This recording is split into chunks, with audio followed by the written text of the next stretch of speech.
Et donc, j'ai volontairement commencé en fait par les pays du Sud. Donc, Madagascar, Vietnam, Sénégal, Côte d'Ivoire, tout simplement parce que les autres partenaires vont être évoqués dans le processus de présentation de cette conférence, et donc j'aurai l'occasion de les présenter beaucoup plus loin. En revanche, ces partenaires du Sud nous ont vraiment ouvert les portes et nous ont offert de vivre, de travailler et de mieux appréhender la dimension, les concepts de l'interculturel et de l'interculturalité.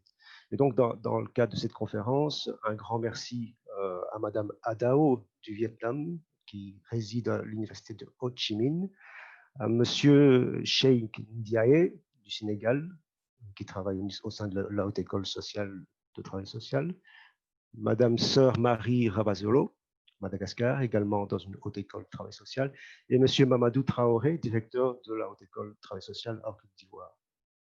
Donc chacun des partenaires de chacun de ces pays a investi du temps et de l'énergie pour penser et travailler cette pratique interculturelle, et donc on souhaitait les remercier là aujourd'hui, y compris pour les partenaires du Nord, que je vais tout doucement inviter à prendre la parole ici-dessous.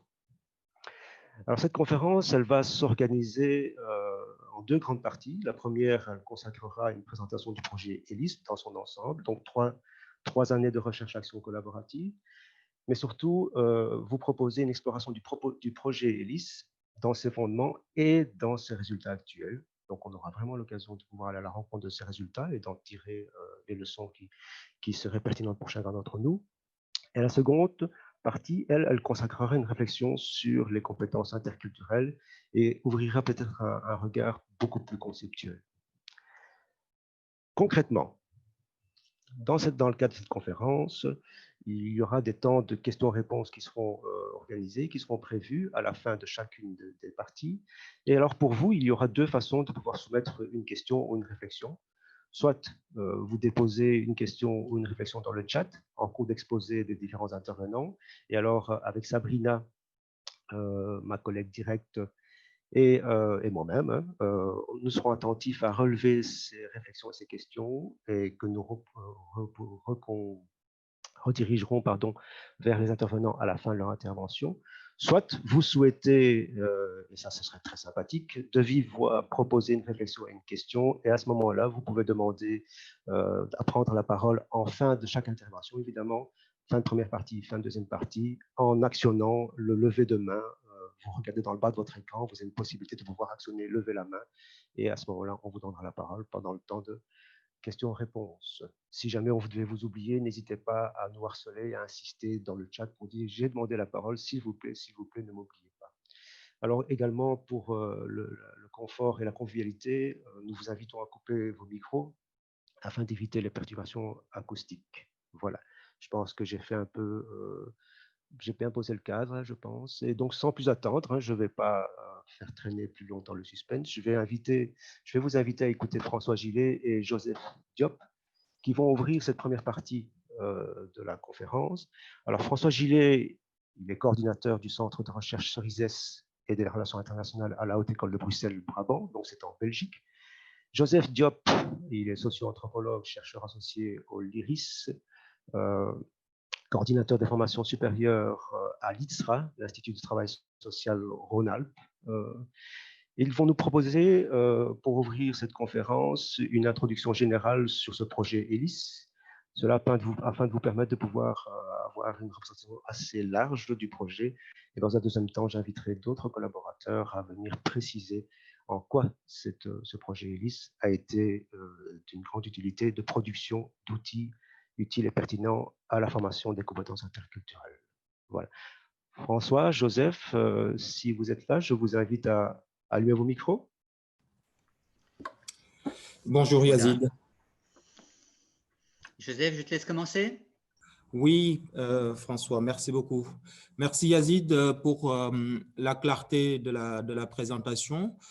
Je souhaiterais d'abord adresser des mots de remerciement à l'ensemble des collègues, des collaborateurs avec qui j'ai cheminé pendant ces années sur le projet. Donc, projet qui touche à sa fin et puis qui, je pense, se perpétuera, en tout cas sur des horizons beaucoup plus innovants sur la question de l'interculturalité, qui aujourd'hui à mon sens, se pose de plus en plus dans nos contextes, surtout dans un contexte actuel marqué paradoxalement par la mondialisation d'un côté, mais aussi l'art de vivre ensemble.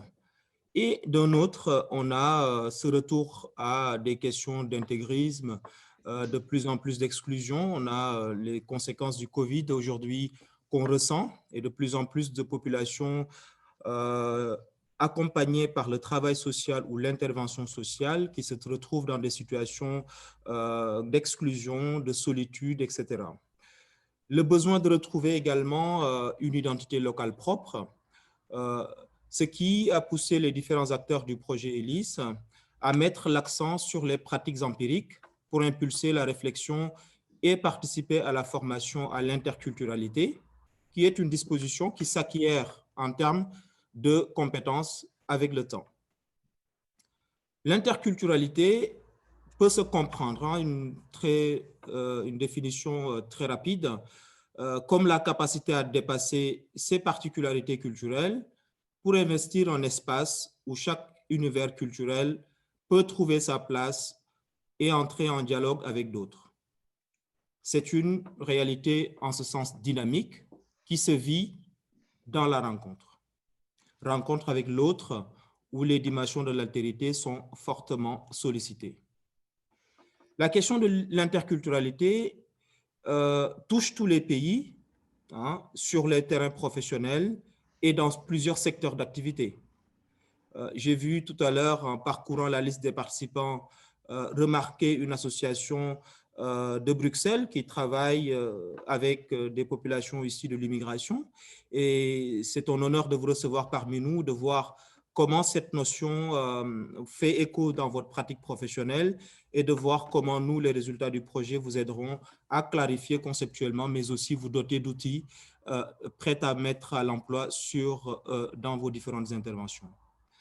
Pour l'intervention sociale, cela est d'autant plus prégnant, cette question d'interculturalité, que les professionnels accompagnent souvent des personnes venant d'ailleurs vers l'autonomie et l'intégration. L'accueil des migrants, entre autres, dans tous les pays d'Europe, avec des situations de précarité de plus en plus complexes, qui interpellent les travailleurs sociaux, des chercheurs d'université, souvent à court de compétences adaptées pour comprendre et entrer en relation de confiance avec ces personnes. Bien que les formations en travail social commencent et intègrent de plus en plus la dimension de l'interculturalité dans leur parcours, il n'en demeure pas moins que les compétences transversales interculturelles relèvent davantage de la pratique. La question de l'altérité, la rencontre de l'autre dans sa différence, mais aussi dans sa singularité, n'est pas toujours éprouvée sur le terrain par la confrontation. On s'est alors posé, dans ce cadre de ce projet, deux questions essentielles.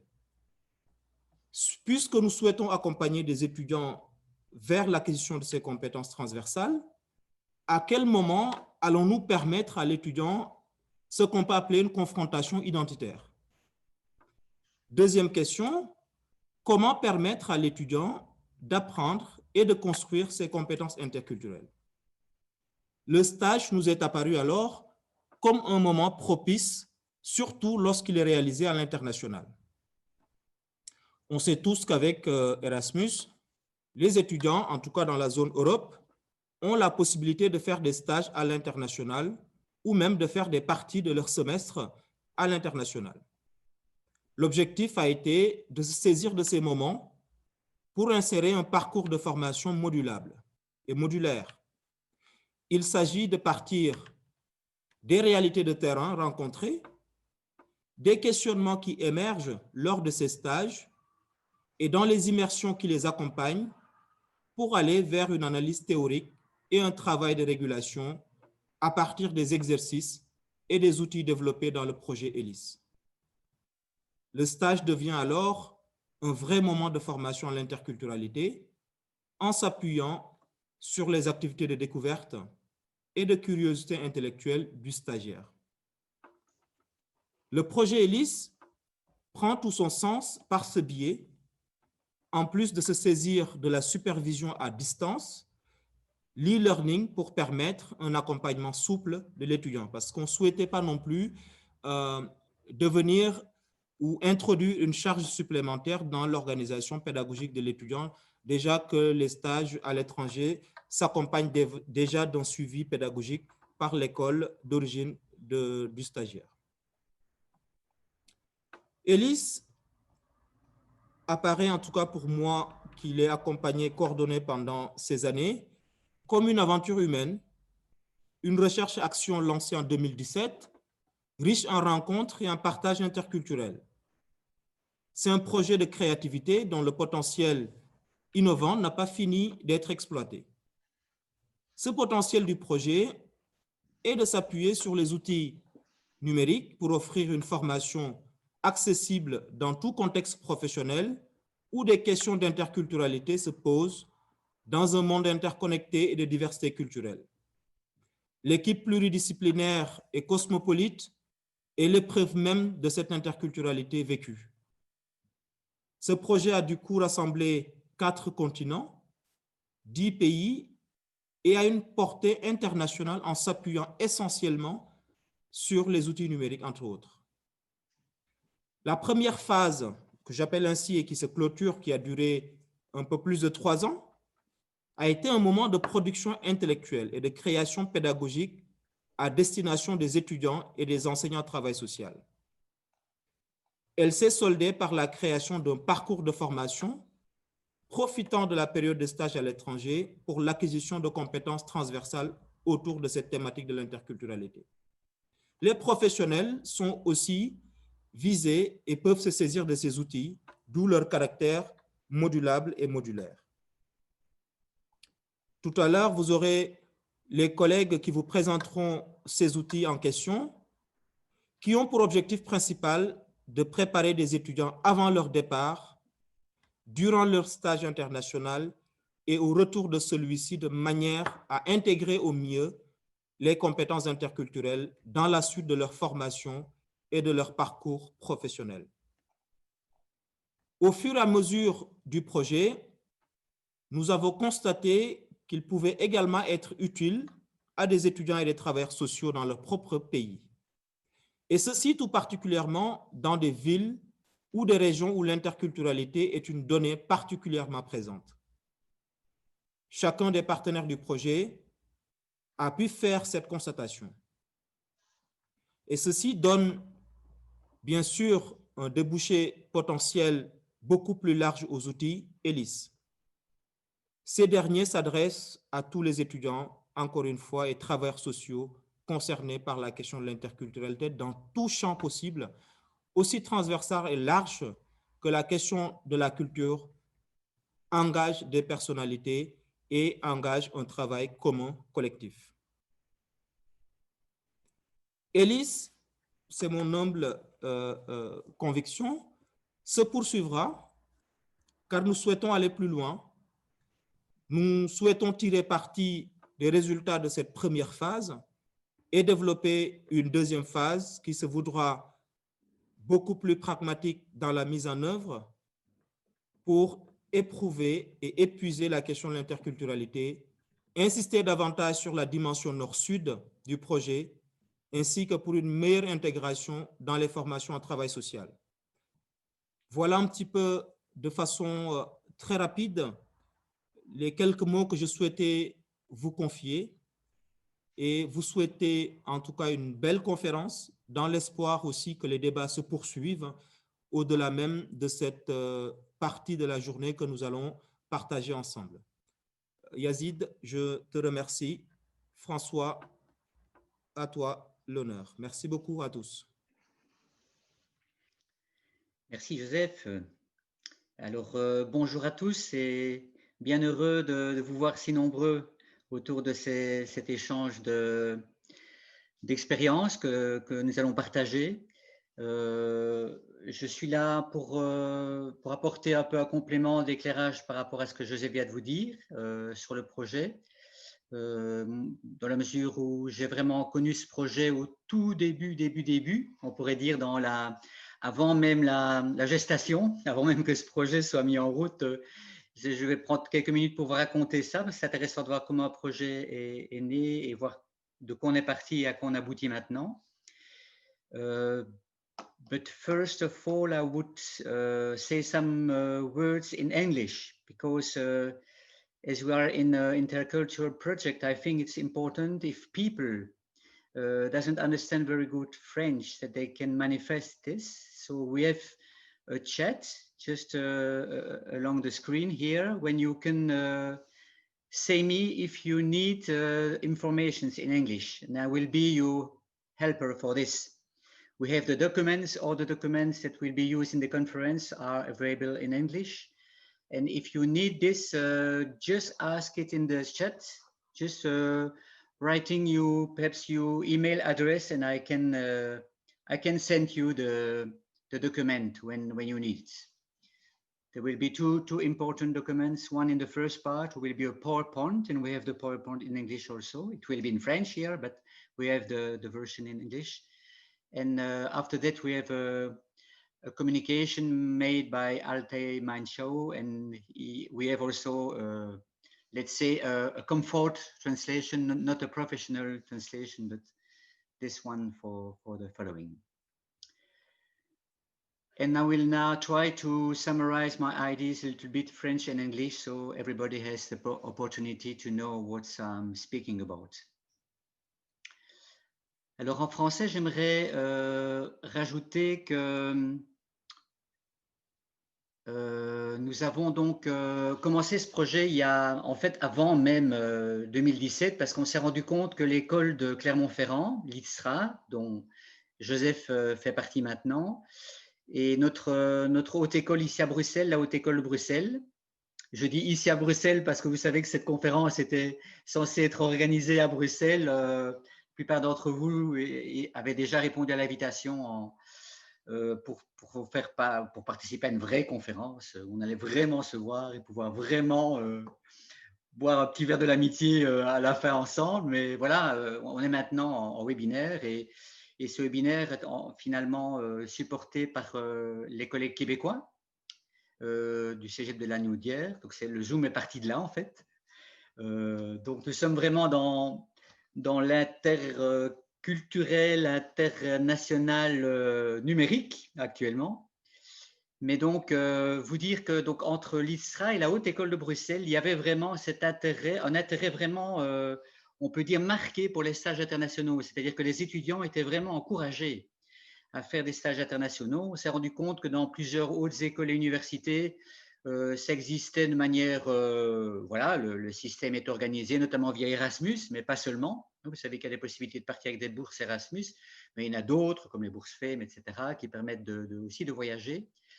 Mais que certains établissements encouragent pour leurs étudiants, certains parfois obligent même. Vous savez qu'il y a des sections comme des sections traducteurs, interprètes, par exemple, qui effectivement considèrent que le stage international fait partie de la formation. Il n'y a même pas à discuter là.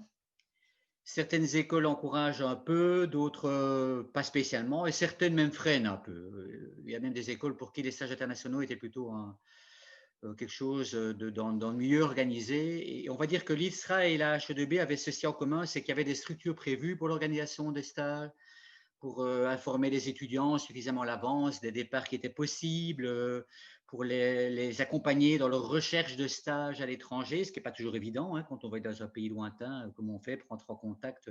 Tout ça sont des démarches pratiques qui n'étaient pas toujours évidentes. Et donc on s'est rendu compte à l'époque avec l'équipe de l'ITSRA et l'équipe de HEDB qu'on avait vraiment le souci d'encourager les étudiants à partir. Et on avait tous de part et d'autre un bon paquet d'étudiants qui partaient en stage. Et donc, on avait des problèmes en commun, comme le fait de se dire est-ce qu'on peut suivre nos étudiants aussi bien quand ils sont là-bas au loin que quand ils sont près de chez nous. On s'était échangé nos expériences. On avait bien sûr des emails qui s'échangeaient entre étudiants et formateurs. On avait des communications par Skype qui se faisaient déjà à certains moments. Donc, on essayait de faire des discussions qui ressemblaient à des séminaires, mais on n'était pas très content de ça justement. Enfin bref, on avait envie de supporter ces démarches et en même temps, on n'était pas toujours content des outils qu'on avait. Et c'est là que l'idée nous est venue, donc dans des réunions préliminaires. Je rappelle d'une réunion qu'on a eue avec 2-3 personnes de l'ISRA et Yazid et moi, on était allés à Clermont-Ferrand, je me souviens, pour réfléchir au projet qu'on pourrait faire. Et l'idée du projet Erasmus a émergé de ces questionnements. Alors, une grosse question qui était là-haut dès le départ dans le projet, c'était on sent que les outils numériques sont une opportunité. Il y a quelque chose d'intéressant là, mais comment leur donner leur juste place dans le processus? C'est-à-dire comment se dire qu'on ne va pas passer au tout numérique? Et cette question est particulièrement pertinente quand on voit ce qui nous arrive aujourd'hui avec la crise sanitaire où on a un peu l'impression qu'on est obligé de passer au tout numérique. Et en même temps, on sait que la crise sanitaire, c'est une crise qui va durer un certain temps, puis qui s'arrêtera, en tout cas on va en sortir, on va améliorer nos conditions de travail, on va pouvoir se revoir en temps réel et que là on aura de nouveau la possibilité de doser. Mais c'était vraiment une grosse question qu'on avait au départ. Je me rappelle de réunions entières qu'on a passées en préparant ce projet à discuter comment donner la juste place aux outils numériques par rapport au travail qu'on peut faire en contact physique avec les... Surtout qu'on est dans le travail social, donc on est dans des métiers, les métiers du social sont des métiers où le relationnel ne se joue pas seulement au terme des mots, au terme des concepts, au terme de la communication cérébrale, je vais dire, mais elle se joue aussi au niveau des émotions, au niveau du contact corporel, des distances. Combien de fois ne parle-t-on pas de la bonne distance, de la bonne proximité quand on parle de métier du social? Donc, on sent que cet aspect présentiel et virtuel sont deux choses qui doivent bien se compléter. Et c'est un vrai questionnement qu'on a eu tout au long du projet de les 3 années. Et peut-être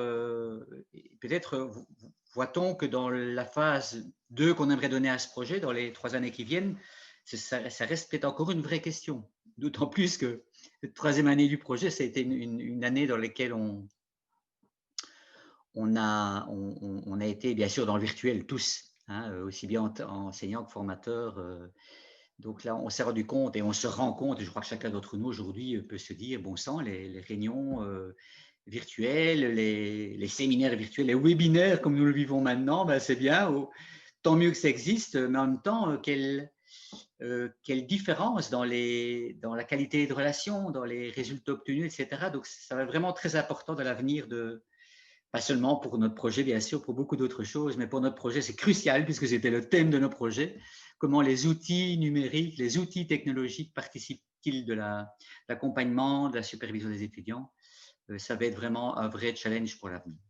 So in a very few words, just what I said now, that this project started before the 2017 because we prepared it and we had in the time preparing this project already the big question that was in our mind.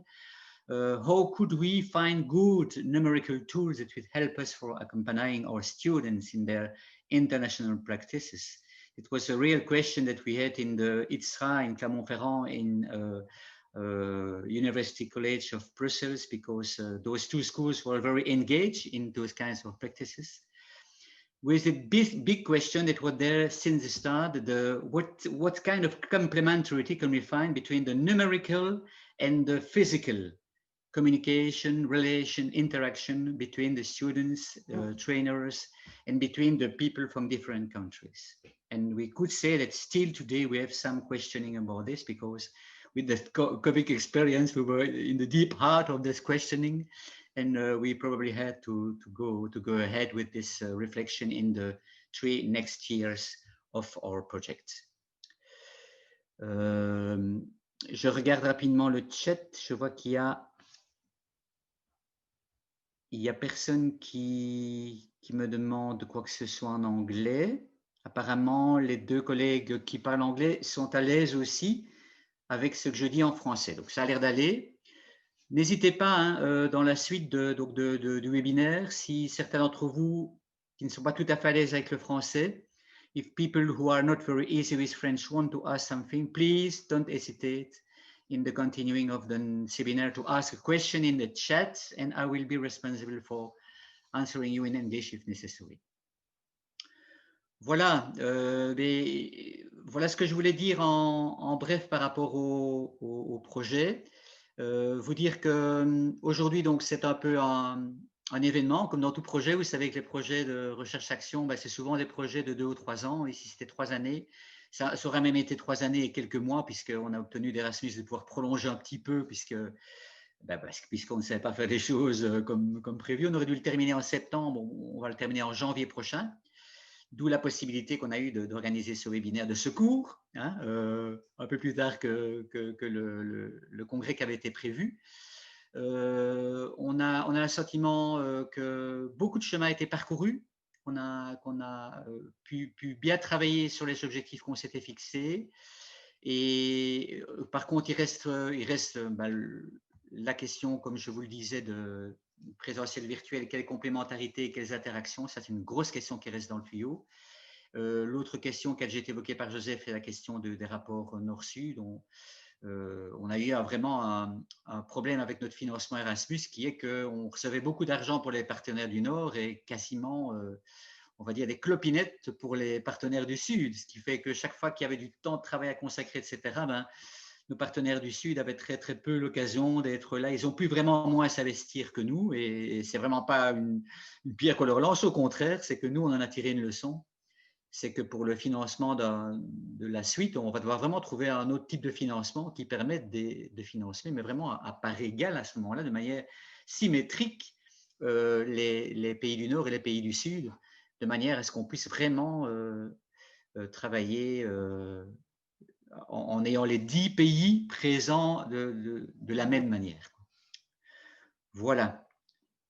Avec ça, je crois que j'ai dit l'essentiel de ce que je voulais vous communiquer. Donc, je vous souhaite vraiment un bon séminaire. Si vous savez que d'autres personnes parmi vous seraient intéressées d'avoir les documents que nous allons vous passer pendant ce congrès, je sais que Martin va les mettre, tu me confirmes, hein, Martin, tu vas le mettre sur le chat, donc vous y aurez déjà accès. Et vous n'hésitez pas à les diffuser. Ce sont des documents donc, qui sont vraiment faits pour être accessible. Et si vous sentez que la version anglaise serait plus intéressante parce que vous avez des partenaires qui seront plus à l'aise avec l'anglais, diffusez dans les 2 langues, comme ça nous sommes sûrs d'avoir la meilleure communication possible par rapport à notre projet. Voilà, je vous remercie de votre attention. Je vous souhaite vraiment une chouette participation à ce webinaire et au plaisir de la suite de nos communications. Merci François, merci Joseph. Je retiens dans la dernière phrase la notion de partage et d'équité. Je crois que c'est quelque chose d'essentiel dans la dimension interculturelle. Juste vous rappeler peut-être aux participants, comme vient de le dire François, que le partage, c'est aussi peut-être déposer des réflexions dans le chat, simplement pour communiquer sur quelque chose que vous connaissez déjà ou que vous avez envie vous-même de partager par rapport au projet qui a été mené. Donc cette conférence, c'était aussi une possibilité de ressources de la part de l'ensemble des partenaires, déposer aussi vos questions. Une réflexion peut être positive, il n'y a pas de souci. Hein. Peut-être nous indiquer aussi des ouvertures de réflexion par rapport à ce qui est proposé aujourd'hui. Je vais pas faire de trop longue transition, comme ça je reviendrai après la présentation de nos amis par rapport aux outils ELIS. Maintenant, je vais donner la parole à nos collaborateurs québécois qui vont là tout de suite vous proposer une réflexion et une présentation très concrète et très claire de l'ensemble des outils qui ont été mobilisés dans le cadre du projet ELIS. C'est peut-être des outils que vous connaissez déjà, mais peut-être intéressant de questionner la manière dont le projet les a organisés. Donc, je vais donner la parole à Marie-Hélène Lambert, qui est enseignante, conseillère pédagogique internationale, Bureau de développement international du Cégep Marie-Victorin. Karina Jean, qui vient également du même Cégep Marie-Victorin, qui est, elle, conseillère pédagogique au Centre d'éducation interculturelle et internationale, également enseignante. Un deuxième Cégep a participé à ce projet, donc on a 2 partenaires québécois. Chantal Bernier du Cégep Lanaudière, enseignante et coordinatrice du profil interculturel des projets intégrés techniques d'éducation spécialisée, donc Cégep Lanaudière. Et alors Martin Richard, conseiller pédagogique, et le grand Manitou de cette conférence virtuelle, puisque je pense que sans ses compétences, on aurait peut-être un petit peu été beaucoup plus amené à se battre pour pouvoir y arriver. Voilà. Et donc, je vous cède la parole à vous 4 pour entrer dans le projet ELIS.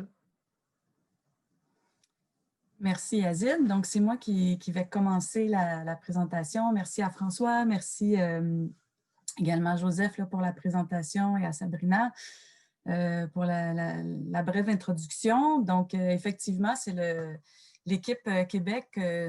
On nous a surnommé le Team Québec affectueusement depuis 3 ans. Hein.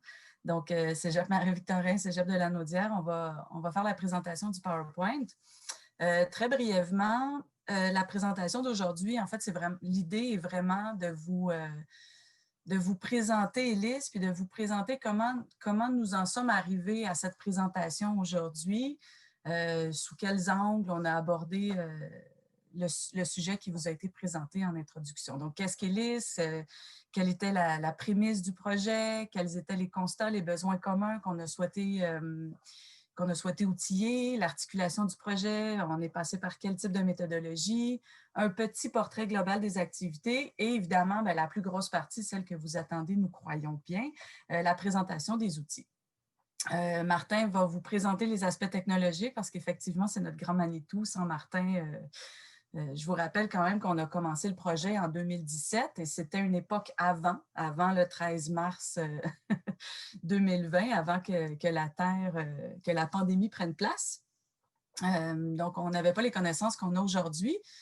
Puis, on va vous présenter un petit bilan. Donc, Martin, on peut avancer.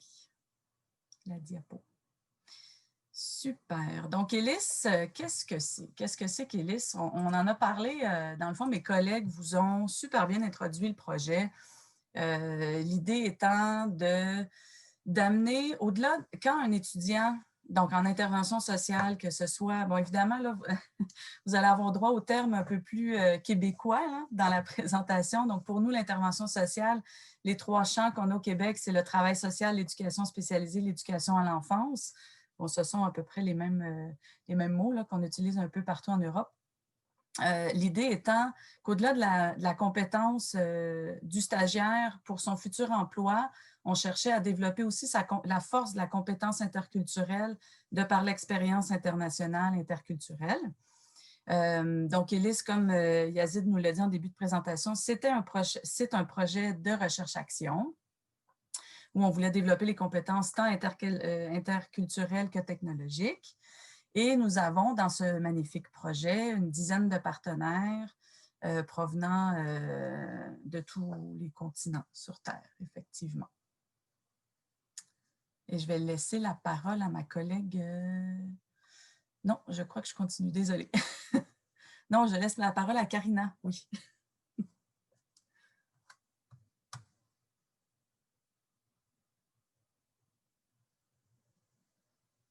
Je ne sais pas si Karina a activé son micro.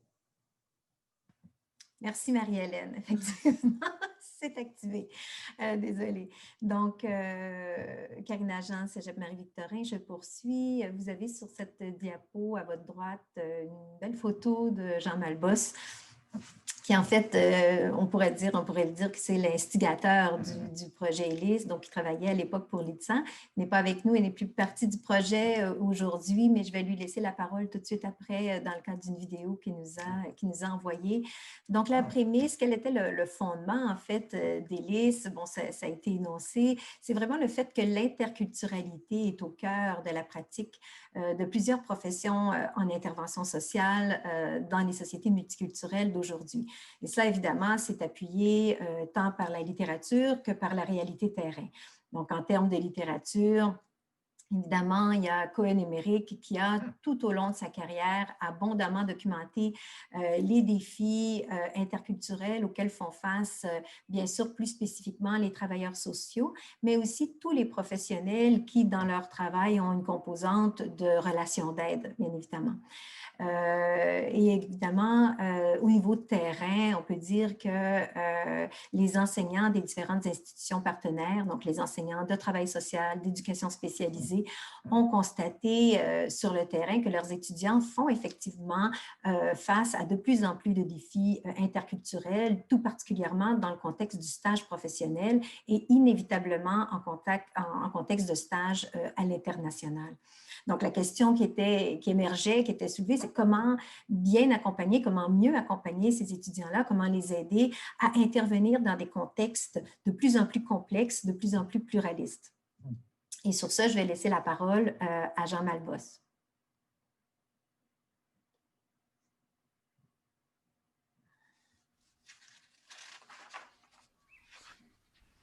Dès lors qu'on évolue dans un environnement culturel différent de celui où on vit habituellement, dès lors qu'on est en contact avec une personne d'origine culturelle différente, il devient incontournable de développer ce que certains auteurs appellent l'intelligence de l'autre ou l'intelligence interculturelle, tout particulièrement quand on travaille dans les métiers de la relation humaine.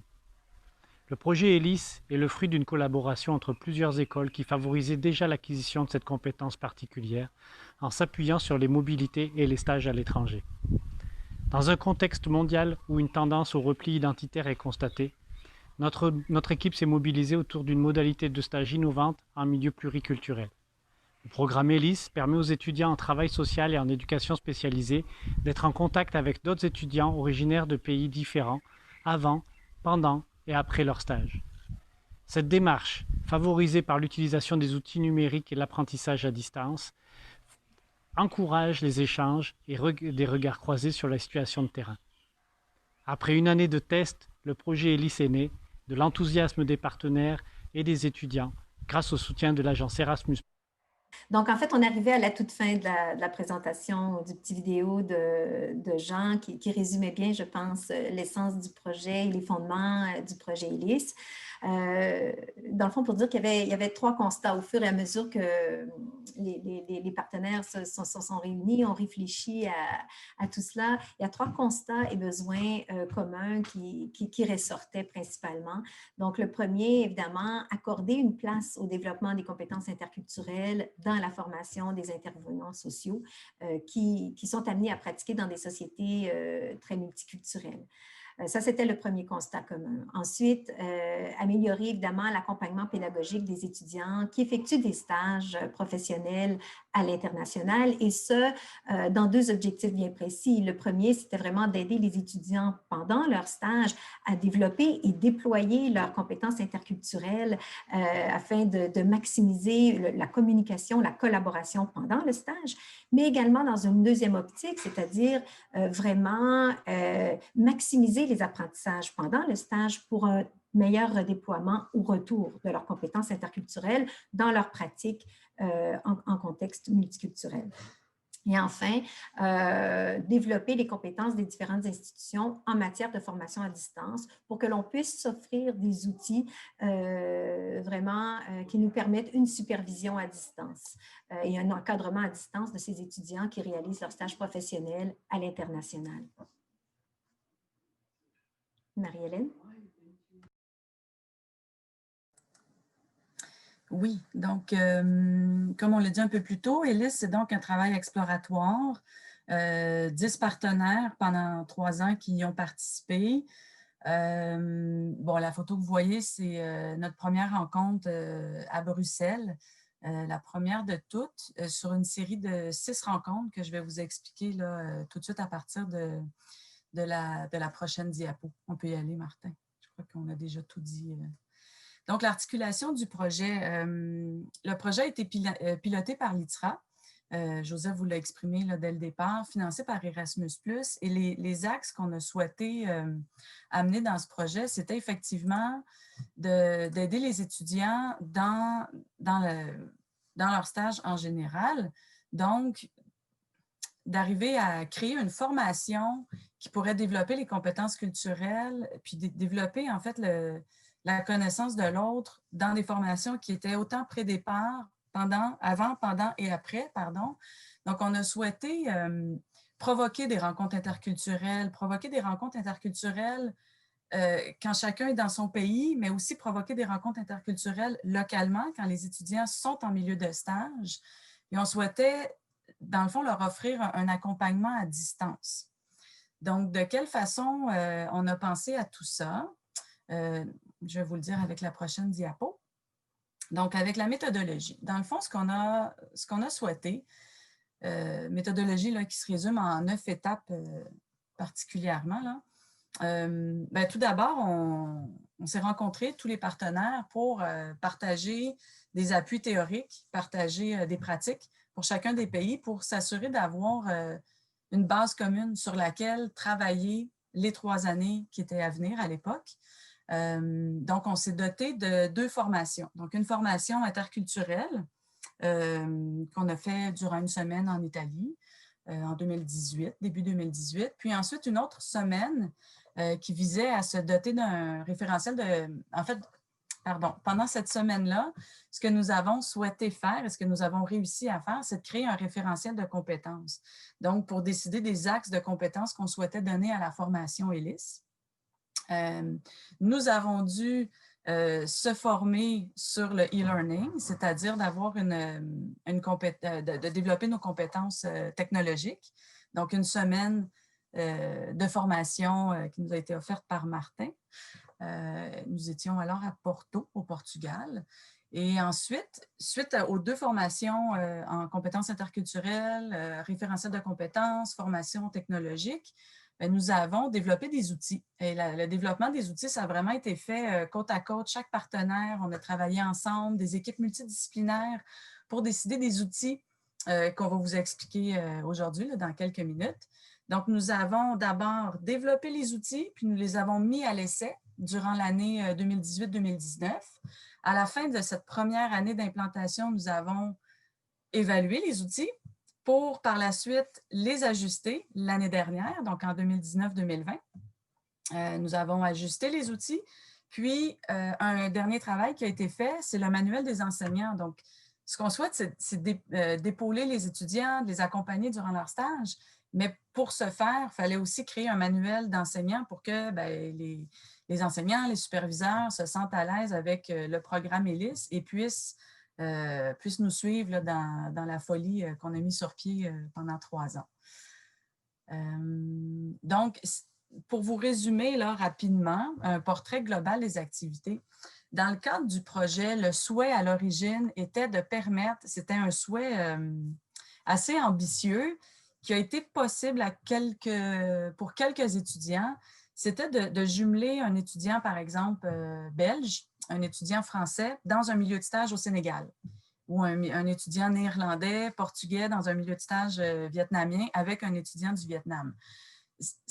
Cette idée-là de départ a été très complexe à réaliser, notamment en raison des périodes de stage de chaque institution.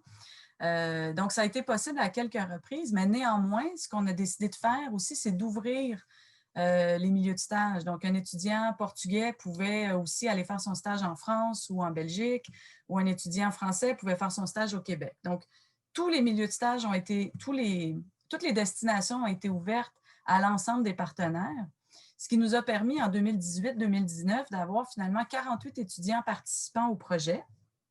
Vous avez les chiffres là, dans les pointes de tarte qui sont représentés. Puis, on a eu au final 27 étudiants en 2019-2020, ce qui nous a donné, dans la prochaine diapo, Martin, les pays de destination, donc des 48 et 27 étudiants. Donc, dans la première année, on voit qu'il y a eu davantage de destinations que dans la deuxième année. Donc, on a eu vraiment, là, en 2018-2019, des étudiants qui sont allés en Côte d'Ivoire, à Madagascar, au Vietnam, au Sénégal, quelques étudiants au Québec, en Italie, au Portugal.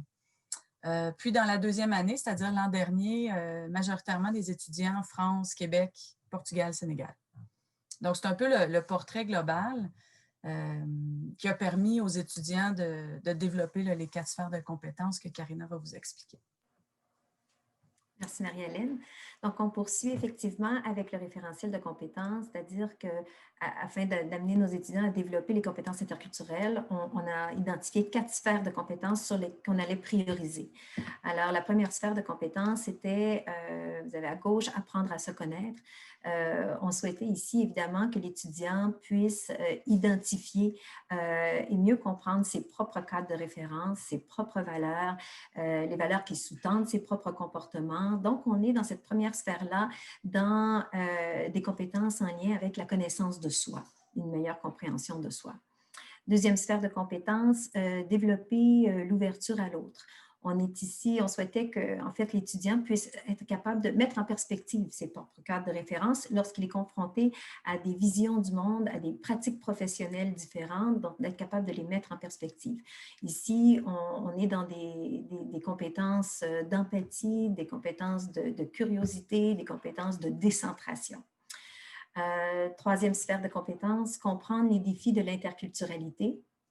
Donc ici, on souhaitait que l'étudiant, à travers ses intelligences multiples, à travers des sources diversifiées, puisse se familiariser avec des concepts centraux en termes d'interculturalité et en termes de communication interculturelle. Donc, on pense par exemple au niveau de la communication interculturelle au concept de perception, au concept de filtre, d'interprétation, de biais d'interprétation, mais également des phénomènes plus généraux de préjugés, stéréotypes, généralisation, catégorisation. Donc ça, c'était la troisième sphère de compétences. Et enfin, la quatrième sphère de compétences, vivre ensemble l'expérience interculturelle. Alors à ce moment-là, on souhaitait que les étudiants puissent mobiliser les compétences développées dans les sphères 1, 2 et 3 et les mettre en application dans leur contexte de stage grâce à des compétences de flexibilité, d'adaptabilité, de collaboration, de résolution de conflits. Donc, voilà pour les 4 sphères de compétences. Maintenant, je vais vous présenter une première partie des outils et Chantal Bernier, ma collègue du Cégep Lanaudière, va poursuivre. C'est un survol qu'on va faire. On ne va pas aller en détail dans les outils, mais on va pouvoir en fait vous donner les grandes lignes, que vous sachiez ce qui peut se retrouver sur le site web. Il y aura toutes les instructions sur le site web. Ici, je vous fais un survol pour que vous sachiez un petit peu ce que sont les outils et ce que vous pouvez y retrouver. Donc, le premier outil, vous avez la ligne du temps personnel. En fait, ici, l'objectif, c'est vraiment permettre à l'étudiant de cartographier, si on veut, son expérience internationale. Donc, voyez-le un petit peu comme un espace virtuel où l'étudiant peut garder des traces de son expérience internationale. Donc, c'est une façon une ligne du temps chronologique, visuelle, où l'étudiant dépose des vidéos, des photos de son expérience, mais peut aussi identifier des points important de son expérience. Merci. L'auto-évaluation. On a ici un des outils vraiment centraux du référentiel d'Ellis. Donc, comme son nom l'indique, c'est une auto-évaluation qui fait référence aux 4 sphères de compétences que je viens de nommer. Donc, c'est un outil pour l'étudiant, pour s'auto-évaluer, pour voir le développement, pour constater le développement des compétences interculturelles tout au long de son expérience internationale. Donc ici, on demandait à l'étudiant de s'auto-évaluer à 3 moments bien précis de son expérience, donc avant le stage, à la mi-temps du stage et à la toute fin du stage pour pouvoir effectivement constater le chemin parcouru. Il faut mentionner que l'auto-évaluation, c'est un outil qui est intéressant à l'étudiant de s'auto-évaluer, mais permet aussi, il contribue au développement des compétences interculturelles parce qu'il force l'étudiant à un questionnement sur certains concepts avec lesquels il n'est peut-être pas à l'aise ou il ne connaît pas et sur sa propre expérience. Donc, voilà. Mon iceberg, notre iceberg. Donc ici, on a un outil qui vise évidemment à s'approprier le concept de culture, mais qui vise également à permettre à l'étudiant de prendre conscience de sa propre culture. Donc c'est un petit peu un classique, il se retrouve parmi les outils. Hein, c'est l'analogie entre la culture et l'iceberg qui a été transformée en activité qui peut se faire de manière soit individuelle, mais aussi collective, où un groupe d'étudiants, par exemple, d'une institution partenaire, se regroupent et essaient d'identifier, de nommer, de mieux comprendre leur propre culture. Et à travers cet exercice, ils comprennent évidemment la complexité de la culture, ses nuances, ses variations régionales, familiales, etc. Donc, c'est un exercice vraiment qui permet la prise de conscience. Mais c'est également, grâce à la plateforme et grâce aux outils technologiques, les groupes d'étudiants des différentes institutions partenaires pouvaient partager leur iceberg sur la plateforme et donc ça contribuait aussi à une ouverture sur l'autre en pouvant prendre connaissance des différents icebergs des autres étudiants, des autres institutions partenaires. Karina, j'ajouterais que la particularité de l'iceberg, comme tu disais, c'est un grand classique, mais dans le cadre du projet ELIS, l'idée était vraiment de le partager avant même qu'on soit à la rencontre de l'autre culture sur le terrain. C'était vraiment un échange avant de partir. Donc, une meilleure connaissance de l'autre culture avant le départ. Oui, effectivement, il y avait l'utilisation avant le départ permet cette ouverture sur l'autre. Merci, Marie-Hélène. L'autre partie de moi-même. Donc, ici, on a un outil qui vise la prise de conscience de soi aussi. On est encore dans un outil qui vise les compétences priorisées numéro 1, donc une prise de conscience de soi, mais aussi une ouverture sur la complexité de l'identité. Donc, c'est un outil, excusez-moi, je vais simplement déplacer. Je ne vois pas toute la... donc, c'est un outil qui permet, ici, qui est divisé en 3 activités possibles. La première fait appel davantage à l'intelligence artistique des étudiants. Donc, vous avez l'activité du masque où, en fait, l'étudiant construit ses masques, tant ses masques intérieurs de son identité intérieure que des masques qu'il envoie aux autres. Donc, c'est vraiment une artistique. Donc, il construit ses masques intérieurs et extérieurs et ça lui permet une réflexion sur justement l'intériorité et ce qu'il projette dans la société. Et donc une réflexion sur la complexité de l'identité et qui fait échec en fait à la généralisation.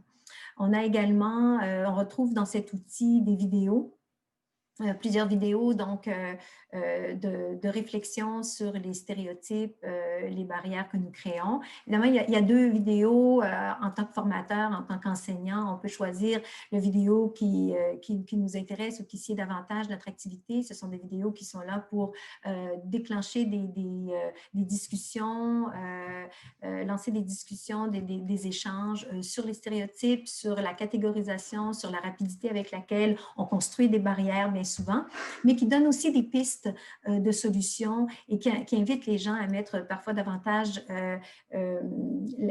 l'emphase sur les similitudes qui se retrouvent entre les gens. Donc, beaucoup de possibilités, des vidéos, des discussions.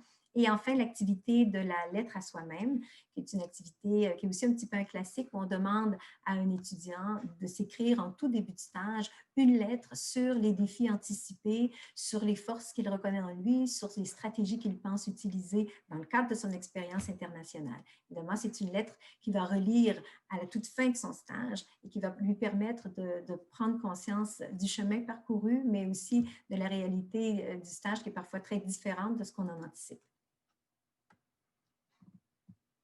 Et un dernier outil pour moi à vous partager ce matin pour moi, pardon. Donc, c'est l'outil « Qu'est-ce que tu dis ?» Donc, évidemment, c'est un outil sur la communication.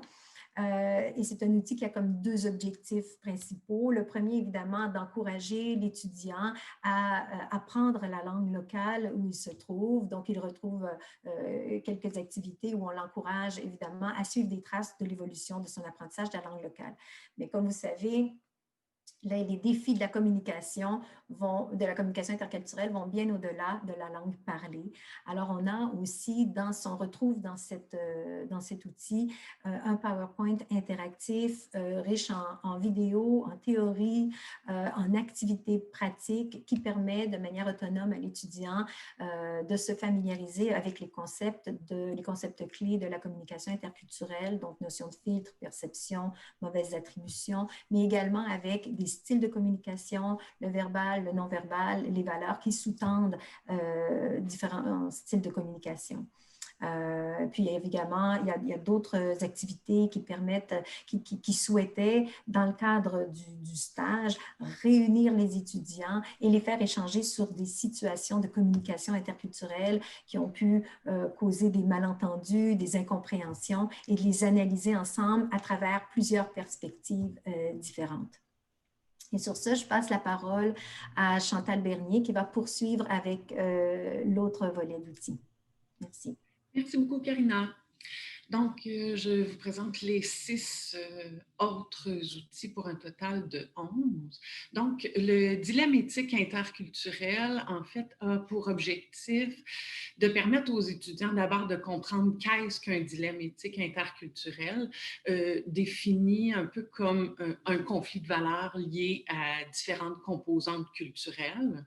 Donc, de prendre conscience de ces dilemmes-là et d'apprendre donc à les dépasser dans le cadre non seulement de leur stage, mais de leur pratique d'intervenant, et de comprendre et d'analyser les dilemmes qu'ils pourront vivre quand on utilise cet outil-là en préparation, mais aussi au moment où ils le vivent, quand on utilise ou on fait faire les exercices aux étudiants pendant leur stage.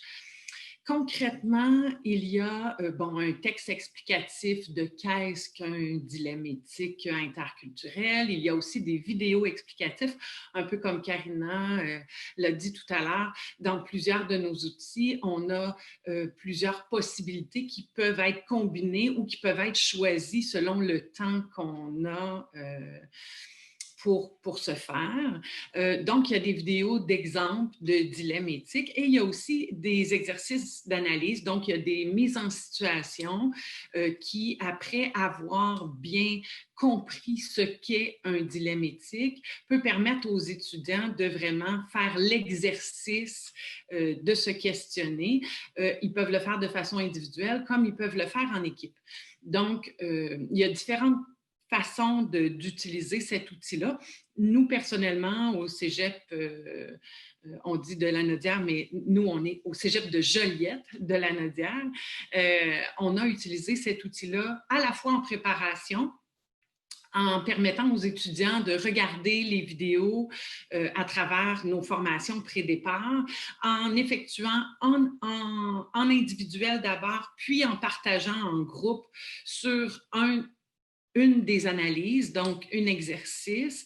Et ensuite, la deuxième partie de l'outil était utilisée pendant leur stage. Donc, on demandait aux étudiants d'analyser une autre mise en situation pendant leur stage, après avoir vécu eux-mêmes des situations de dilemme éthique interculturel, ce qui permettait vraiment de rendre très, très concret ces apprentissages-là et ces réflexions-là. Pour le prochain outil, c'est le journal de bord écrit. Bon, évidemment, on connaît tous un peu l'objectif, la fonction d'un journal écrit pour les étudiants qui leur permet, un peu comme un journal, moi je dis souvent un journal intime professionnel, donc qui leur permet un peu de se raconter à travers leurs écrits, mais donc de raconter un peu ce qu'ils vivent aussi à leur superviseur de stage qui n'est pas au quotidien avec eux pour partager leur vécu. Et donc, ça permet à l'étudiant d'analyser ce qu'il vit aussi en se voyant le raconter à l'écrit. Hein, il structure un peu sa pensée et donc sa réflexion dans, évidemment, un travail d'introspection sur sa propre posture dans ce qu'il vit et tout ça, évidemment, dans le but d'améliorer les compétences interculturelles. Donc, on va demander, dans le cadre du projet ELIS, on a établi que, idéalement, l'étudiant écrirait au moins 3 situations qu'il a vécues dans le cadre de son stage et qu'il le ferait à 3 moments, minimalement, pendant son stage interculturel, c'est-à-dire, encore une fois, au début, au milieu et à la fin. Ceci étant dit, chaque outil étant utilisé selon les possibilités des différentes écoles. Certains vont utiliser le journal de bord d'une façon plus régulière, nous, par exemple, au Cégep de Joliette, on va utiliser le journal de bord de façon hebdomadaire. Donc, nos étudiants vont vraiment écrire un journal et à leur superviseur de façon hebdomadaire et raconter les situations qu'ils vivent pour ensuite pouvoir les partager en séminaire. Donc, le prochain outil ce sont ces fameux séminaires de supervision qui permettent aux étudiants de partager et donc de se questionner en groupe sur leur vécu, mais donc encore et toujours leurs attitudes et aussi les actions qu'ils ont posées dans le cadre de leur stage, de discuter de leurs questionnements, de leurs doutes, de leur vécu, non seulement avec leurs pairs, donc par exemple, nous, 3 étudiants de chez nous ont été effectuer un stage en Côte d'Ivoire. Donc, ils étaient ensemble, les 3 étudiants québécois en Côte d'Ivoire, avec un encadrant sur place et où aussi des supervisions ont eu lieu avec le superviseur qui est l'enseignant québécois qui les supervisait à distance. Donc, les deux possibilités étaient là. Donc, l'idée est de permettre à l'étudiant de participer aux activités qui se font sur place et aussi de partager entre eux et avec le superviseur. Concrètement, pour cet outil-là, il y a un petit formulaire préparatoire qui est une petite fiche de réflexion, en fait, qui va permettre à l'étudiant, qui va lui proposer certaines questions, qui va l'amener à réfléchir et à se préparer à cet échange-là et donc à identifier qu'est-ce qu'il a le goût de partager, qu'est-ce qui serait le plus pertinent à partager dans le cadre de ces séminaires-là, qui peuvent être idéalement organisés en face à face, mais aussi à distance. Et l'étudiant, suite aussi à ce séminaire-là, peut, par exemple, faire aussi un journal de bord de réflexion par rapport à ce qu'il a vécu et donc avoir une réflexion post-séminaire. Hein, on peut voir que les outils, évidemment, peuvent s'imbriquer, peuvent être utilisés séparément et peuvent aussi être utilisés ensemble. Et le prochain... J'entends. Oui. Je vais juste ajouter les séminaires de supervision, quand on a testé les outils, là où il y a eu des très grandes réussites, où ça a été le plus apprécié, c'est quand on a réussi, dans le cadre d'un même séminaire, à regrouper un étudiant, par exemple, là, un étudiant du Québec, un étudiant français et un étudiant sénégalais. Où dans les échanges, il y avait vraiment l'interculturalité qui faisait partie de la réflexion, de par les 3 expériences de vie qui étaient différentes. Et ça a été des grands moments pour les étudiants. On en a beaucoup entendu parler de la force de ce séminaire-là, de réfléchir à plusieurs cultures en même temps. Merci Marie-Hélène. Je trouve ça vraiment chouette que tu ajoutes ça parce que nous, malheureusement, ça n'avait pas été possible pour nos étudiants en Côte d'Ivoire. Et c'était effectivement le but de la façon dont on avait pensé ces supervisions collectives-là, ces séminaires-là, qui sont... En tout cas, nous, à Joliette, sont déjà...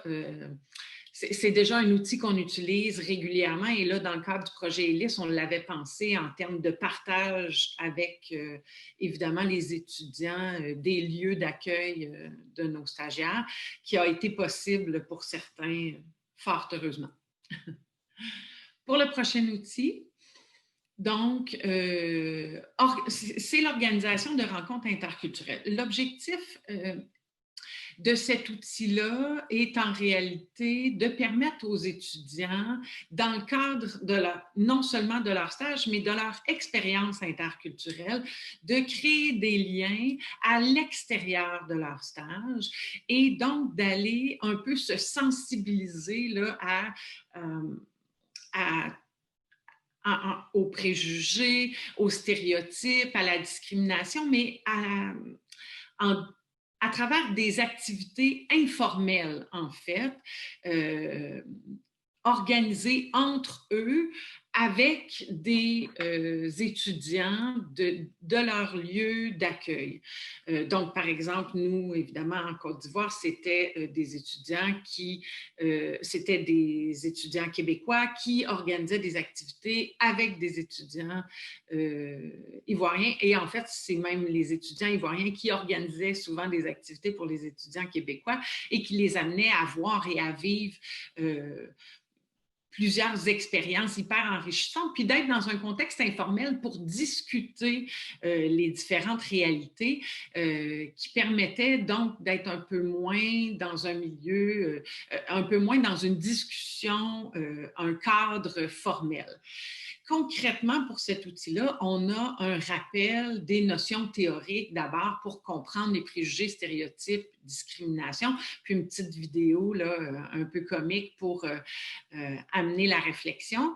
Nous, on avait utilisé le volet préparatoire dans la préparation pré-départ, de sorte que la table soit mise pour qu'une fois sur le lieu de stage, que ces rencontres-là soient vraiment très enrichissantes et que les étudiants puissent vraiment utiliser l'informel et les moments hyper riches de partage, tout simplement du quotidien, d'activités, de restaurants, et donc d'avoir cette ouverture dans ces moments-là en ayant réfléchi à prime abord sur les impacts des préjugés, stéréotypes et de la discrimination.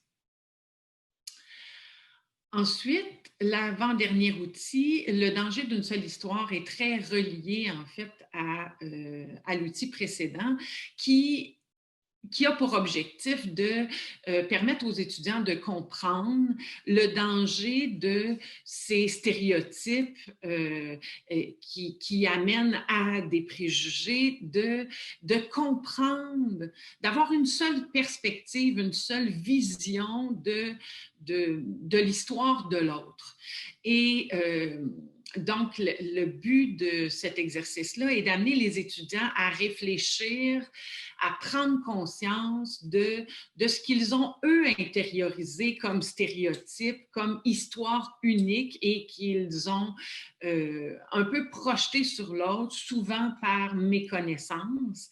Et donc, il y a une vidéo là, très intéressante sur le danger d'une seule histoire et suivie d'une rencontre de partage. Évidemment, la rencontre, sur le site, on peut voir, là, il y a différentes activités très structurées pour permettre d'abord une autoréflexion, ensuite un échange et des discussions qui vont donc permettre aux étudiants de prendre conscience de leur propre vision et d'ouvrir cette vision-là en partageant avec celle des autres. Et finalement, notre dernier outil, qui est la conscience de l'interculturalité en soi, qui vient donc au final du stage en intervention interculturelle, qui a pour but de permettre à l'étudiant de faire un peu un portrait sur l'ensemble de ce qu'il a vécu, de comprendre, de prendre conscience de toute la progression des prises de conscience et des compétences qu'il a développées tout au long du stage. Donc, concrètement, au final, l'étudiant va compléter la grille d'auto-évaluation que Karina a présentée dans les premiers outils, qui fait référence évidemment là, au référentiel de compétences interculturelles, où l'étudiant se questionne, s'est questionné tout au long du stage à différents moments et qui peut voir sur cette grille-là qui peut être superposée, utilisée avec différentes couleurs pour les différents moments et au final, où il va porter un regard global sur l'évolution de ses compétences et il va porter ce regard-là en faisant un peu un retour sur les différents outils qu'il a créés, conçus, expérimentés tout au long, dont la lettre à soi-même que Karina a bien présentée en expliquant qu'au final, l'étudiant revoit cette lettre à soi-même où il s'était projeté à savoir là où il pensait qu'il se situerait à la fin de son stage en termes de compétences interculturelles, en termes de compréhension, et où là, il va porter un regard sur le positionnement réel qu'il a à l'aide de tous ces outils et qui va donc arriver à un portrait très, très significatif, du moins pour nos étudiants qui avaient fait là, ces grilles-là de différentes couleurs et qui arrivaient même à un portrait visuel très significatif et qui peuvent, on peut faire le lien avec une supervision collective, une présentation finale, échanger avec les étudiants et les enseignants sur les prises de conscience et l'évolution du développement de leurs compétences tout au long de leur stage. Alors voilà pour les différents outils. Maintenant, je laisse Martin nous présenter les aspects technologiques. Bonjour à tous. Donc, je reprends la parole suite à mes collègues pour vous présenter donc, les aspects technologiques. Ce sera très rapide. C'est pour vous montrer un petit peu comment on a réussi à mettre en place ces outils, puis comment ils se présentent et comment ils sont disponibles. Quelques enjeux d'abord. On a eu vraiment un enjeu, ça vous vous en doutez un petit peu, là, de connectivité, donc d'accès à Internet entre les pays du Nord et les pays du Sud. On n'avait pas sous-estimé, mais on avait imaginé des choses au départ qu'on a dû revoir en cours de route. Donc, tout ce qui était vidéo, par exemple, on a dû diminuer la participation vidéo. On a dû diminuer aussi tout ce qui était rencontre synchrone parce que dans certains pays, la connectivité ne le permettait pas. Donc, on a simplifié les outils dans la deuxième phase, dans la deuxième année de test. On a ramené ça à des outils un petit peu plus de bureautique et d'échange. Vous allez voir un petit peu dans les exemples que je vais vous présenter. Nos étudiants utilisent beaucoup leur téléphone cellulaire et c'était important pour nous que toutes les informations, toute la documentation puisse être lue sur un téléphone cellulaire. C'est-à-dire que même quand on est dans un pays du Sud, souvent le premier accès à Internet, ça va être quand même le téléphone cellulaire. Donc, plutôt que de placer des instructions, des directives, des consignes ou du texte dans des fichiers Word, dans des fichiers PDF qui sont un petit peu difficiles à consulter depuis un téléphone cellulaire, on a extrait ces données-là, puis on les a mis directement sur l'environnement de la plateforme d'environnement numérique d'apprentissage pour que les étudiants puissent avoir un confort de lecture de ces documents-là directement depuis leur téléphone cellulaire. Hein. Ça reste possible de lire un fichier Word, mais ce n'est pas confortable sur un téléphone cellulaire, puis l'affichage ne s'ajuste pas bien à l'appareil. Donc, pour tout ce qui est consultation, on a produit des contenus qui étaient adapté au téléphone cellulaire, mais pour ce qui est de la production, quand on demandait à un étudiant de produire quelque chose, là, il avait besoin de son ordinateur pour produire un document de bureautique, pour déposer une vidéo, pour faire des manipulations sur l'environnement numérique d'apprentissage. Donc, ce sont vraiment les deux supports qu'on a privilégiés et dans un usage que je viens de détailler. L'environnement numérique d'apprentissage central autour duquel on a construit tous les outils d'Hélice, c'est Moodle. Moodle qui est un des environnements numériques d'apprentissage le plus répandu. On s'est vraiment appuyé sur Moodle pour construire, mettre à disposition, scénariser aussi les activités. Vous allez voir à quoi ça ressemble. Donc, ça, c'est notre page d'accueil de Moodle. Bon, c'est un petit peu petit, là, mais c'est pour vous montrer un petit peu à quoi ça ressemble. Si je zoome un petit peu, vous allez voir le damier. Hein, chacun des outils qui vous a été présenté par mes collègues se trouve derrière une de ces images. Donc, c'est une présentation visuelle assez agréable, assez confortable, qui nous permet, en cliquant sur l'outil que nous souhaitons exploiter, d'avoir un accès directement aux ressources liées à cet outil-là. Comment ça se présente une activité? Lorsqu'on clique sur un des éléments du damier, ça se présente de cette façon-là. On a les consignes en anglais et en français qui sont répétées, qui sont détaillées dans des documents qui sont directement lisibles là. On peut avoir des liens vers des sites externes ou des vidéos. On peut avoir des modèles, des gabarits de documents de bureautique qui pourront être utilisés par les étudiants. Souvent, les étudiants étudiants avaient des boîtes de dépôt de travaux pour pouvoir déposer leur production directement sur Moodle. Et il y avait un forum de discussion, souvent pour répondre aux questions des étudiants en cours de route. Donc, tous les outils sont présentés à peu près sous cette forme-là. Certains outils sont plus complexes. Certains outils, il y a 3 étapes. Donc, on a une succession de documents qui sont un petit peu plus importants. Il y a des outils qui font appel à des ressources externes plus nombreuses que d'autres. Il y a des outils où il faut déposer aussi plusieurs choses différentes. Mais globalement, ça se présente de cette façon-là dans Moodle. Tous les outils, c'est un des objectifs des projets Erasmus, c'est que toute la production doit être disponible à l'ensemble des gens des pays européens. Donc, on a monté un site web. Dans ce site web, vous allez retrouver toute la documentation du projet. Tous les outils qui vous ont été présentés, ils sont accessibles sous 2 formes. Une forme très pratique, là, sous forme d'une grosse archive Moodle, une archive Moodle pour chacun des outils que vous pouvez télécharger et charger et utiliser dans votre propre installation Moodle. Donc ça, c'est la façon vraiment la plus rapide là, pour ceux qui ont déjà un Moodle à leur disposition. Pour ceux qui utilisent d'autres environnements numériques d'apprentissage, parce qu'il n'y a pas juste Moodle de par le monde, on a éclaté les éléments d'information pour chacun des outils et vous pouvez télécharger l'ensemble des documents de manière séparée et les utiliser comme bon vous semble sur une autre plateforme d'environnement numérique d'apprentissage. Toute la documentation, tous les outils, tous les gabarits, tous les documents sont en français et en anglais. Donc, les 2 langues sont disponibles. Vous pouvez télécharger la version anglaise ou la version française. Ou pour les archives Moodle, les 2 sont ensemble, si mes souvenirs sont bons. Le site Internet du projet, vous avez l'adresse qui s'affiche à l'écran, un code QR. Si vous avez votre téléphone, vous pouvez aller rapidement sur le site. On va vous le remettre dans le clavardage rapidement pour que vous puissiez aussi y aller.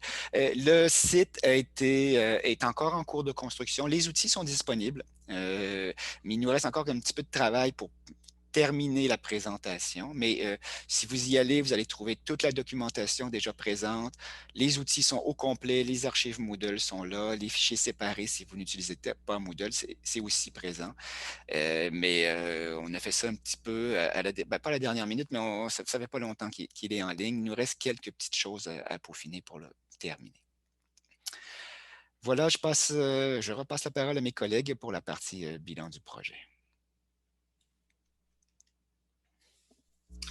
Donc, pour le bilan, en fait, on a évidemment, on en a parlé en introduction. La très grande force du projet ELIS est en fait le fait d'avoir développé un projet interculturel en contexte nous-mêmes interculturel, donc enrichi par les différentes perspectives de tous et chacun, tant au niveau de la terminologie. Je me souviens de belles discussions quant à notre compréhension ou vision différente de l'utilisation de certains termes, d'autant plus que puisque nous étions en contexte interculturel, la langue commune était l'anglais et n'étant donc pas la langue première de personne, en fait. Donc, on avait ce beau défi à se comprendre dans cette autre langue qui a vraiment rendu là, tout le développement du projet très, très riche. On a aussi vu, perçu, entendu une appréciation très positive des étudiants, particulièrement dans la préparation pré-départ. On a beaucoup d'étudiants qui nommaient se sentir très bien préparés, bien outillés pour faire face aux différents défis et qui se sentaient soutenus par le partage des expériences que les différents outils, les différentes étapes leur permettaient. Ça a été de façon générale très, très apprécié. Évidemment, tout ça a apporté pour tous une bonification des outils, donc du soutien pédagogique, autant en formation pré-départ que dans la rétroaction à donner pendant et au retour des stages interculturels, j'ai eu une enseignante du Cégep de Joliette, d'ailleurs, qui a fait une petite vidéo que vous allez retrouver sur le site, qui nomme clairement à quel point les différents outils lui ont permis, selon elle, d'accompagner les étudiants, de se sentir elles-mêmes plus outillées pour accompagner les étudiants dans le développement de leurs compétences interculturelles. Et c'est chez nous une enseignante qui enseigne le cours interculturel. Donc, tout le projet ELIS a permis autant aux étudiants qu'aux accompagnateurs d'approfondir la réflexion et l'analyse par rapport à la richesse de ces expériences de stage en intervention en contexte interculturel et a permis à tous donc d'utiliser, de découvrir, de bonifier de nouveaux outils, de nouvelles stratégies à instaurer à travers leurs pratiques déjà existantes. Pour ce qui est des limites du projet ELIS, évidemment, chacun de nous, dans nos institutions scolaires, avions déjà une façon de faire, avions déjà des outils, avions déjà une séquence et expérimenter le projet ELIS venait s'ajouter au cursus scolaire, soit en parallèle ou en superposition à ce qui était fait. On a tous, selon nos possibilités, utilisé, mis en place les outils de différentes façons. Certains plus en formation pré-départ, d'autres plus en accompagnement des stages, d'autres davantage au retour, mais bien sûr, ça venait s'ajouter, donc ça a demandé à tous un peu de jongler là, avec ça. Ensuite, le défi, un des défis qu'on a vécu, ou les défis, c'est plusieurs défis que nous avons vécu, est au niveau de la synchronisation des sessions d'études, comme on l'a dit un petit peu plus tôt. Par exemple, dans des moments où on souhaitait, si je prends l'exemple de l'utilisation du iceberg, où une des étapes est de permettre aux étudiants de faire une présentation par institution scolaire et de se les présenter mutuellement. Bien, lorsque les sessions d'études n'étaient pas synchronisées, bien, par exemple, nous, au Québec, les étudiants l'avaient fait avant de partir, mais les étudiants en Côte d'Ivoire ont pu le faire seulement à la fin du stage de nos étudiants. Donc, la synchronisation des sessions d'études ne permettait pas toujours la collaboration ou le jumelage nécessaire pour les différentes activités. Évidemment, ça a été possible dans plusieurs situations, mais dans d'autres, malheureusement pas. Et évidemment, bien, on a eu différents défis logistiques et technologiques de par le fait que à la base, le projet ELIS avait pour but de s'adresser aux étudiants en intervention sociale qui effectuaient un stage international, mais les possibilités technologiques ne sont pas les mêmes partout et on a donc dû s'ajuster et s'adapter face à certains défis qu'on a rencontrés. Je vous remercie énormément. Je cède la parole à... Yazid. Oui, voilà. C'est l'interculturel en plein, attention. Je vais vous apprendre à prononcer mon nom correctement. Donc, vous devez bien articuler, c'est Yazid. Alors voilà, plus sérieusement maintenant, merci beaucoup François, Joseph, Marie-Hélène, Chantal, Karina et Martin pour ces présentations très, très, très complètes. Il y a des ponts à faire entre vos deux présentations. Et avant de prendre possession des questions qui ont été déposées dans le chat, peut-être juste une petite synthèse de ce que vous avez dit et les mots-clés qui me semblent être assez présents dans votre propos, d'une part qui vont permettre d'asseoir en tout cas votre exposé, mais également qui jettent des ponts, notamment avec les questions qui sont posées dans le chat, vers la discussion qu'Altaï nous proposera tout à l'heure dans le cadre de cette perspective de l'interculturalité au sens plus conceptuel. Alors je retiens ceci, il y a un maître mot qui apparaît tout le temps dans votre propos, c'est la rencontre et l'équité. La rencontre et l'équité, tant dans la pensée de ce projet et de la création de compétences interculturelles, l'organisation, que dans la mise en œuvre des outils. Et donc, une des questions enfin, un des aspects qui semble apparaître dans le propos de Joseph et de François, c'est la notion de temps. L'interculturalité est une notion de temps, est une question de temps. Ça veut dire quoi? Ça veut dire qu'il y a un rythme, il y a un processus de maturation dans le sens du développement des compétences et donc de l'identité. Si oui, peut-être qu'il sera intéressant que nos deux amis, là, François et Joseph, soient un petit peu plus précis par rapport à cette question. Comment dans le cursus cela pourrait s'envisager? Ça rejoint une question qui a été posée dans le chat.